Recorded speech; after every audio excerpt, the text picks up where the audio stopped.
ہاتھ رکھا, کہنے لگے کاشا سوچ تو صحیح تو کیا کر رہا ہے. حضور نے فرمایا علی ہٹ جاؤ, میرا اور ان کا معاملہ ہے.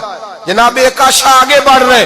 نبی کریم نے فرمایا میں اپنی امت کو درس دینا چاہتا ہوں, خبردار خبردار زندگی میں تمہارے ہاتھ سے زبان سے کسی کو تکلیف نہ پہنچنے پائے, خبردار. یاد رکھنا وہ معاشرے بگڑ جاتے ہیں, وہ معاشرے تباہ کر دیے جاتے ہیں جہاں ظلم ہوتا ہے, جہاں زیادتی ہوتی ہے, جہاں لوگوں کو ستایا جاتا ہے. محبوب کریم کے قریب آئے حضرت عکاشہ, کہا حضور میری پیٹھ ننگی تھی, آپ بھی ذرا کپڑا ہٹائیے. نبی کریم نے پیٹھ سے کپڑا ہٹایا. جناب عکاشہ نے درہ جو اٹھایا تو صحابہ کی چیخیں نکلی.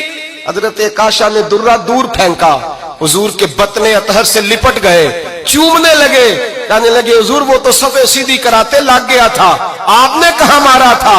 یا رسول اللہ میں تو بہانہ بنا رہا تھا کہ جاتی دفعہ مجھے وجود چومنے کا موقع نصیب ہو جائے, مجھے یہ موقع نصیب ہو جائے.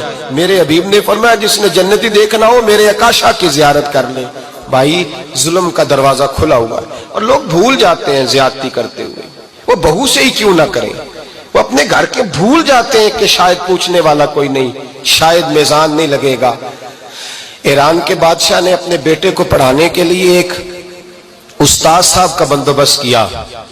استاد صاحب کو کہا کہ میرے بچے کو دین پڑھائیے, میں چاہتا ہوں کل اس نے عنان حکومت کو سنبھالنا ہے تو یہ دین سے آگاہ ہو جائے, اس کو کچھ سکھائیے پڑھائیے. بہت نیک بزرگ بڑے درویش عالم پڑھانے لگے, اسباق مکمل ہو گئے, دین کے اسباق قرآن مجید پڑھایا, احادیث طیبہ کا درس دیا, اصول فقہ سے روشناس کرایا. جب بچے نے مکمل تعلیم حاصل کر لی اور آمین ہو گئی, دستار ہو گئی, فارغ ہو گئے, تو پھر ایک دن استاد صاحب نے کہا بیٹے کل تم نے ضرور آنا ہے, کچھ بات کرنی ہے.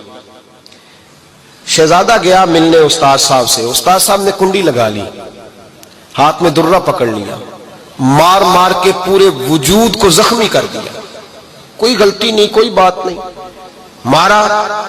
اب بچہ آیا آ کے بادشاہ سلامت سے کہا کہ ابا جی سمجھ نہیں آئی, بڑا مارا ہے استاد. تو سیانے تھے نا بادشاہ, یہاں تو قاری صاحب روز کٹہرے میں کھڑے ہوتے ہیں, مولوی صاحب آپ نے میرے بچے کو کیوں مارا ہے, آپ 8000 کے مولوی ہیں, میرا کئی کروڑ کا بچہ ہے, سویرے بدل لیں گے. خبردار آپ نے بچے کو ہاتھ لگایا, اپنی حیثیت میں رہے معاذ اللہ. جو قومیں استادوں کو کٹہروں میں کھڑا کرتی ہیں وہ ترقی نہیں کر پاتی.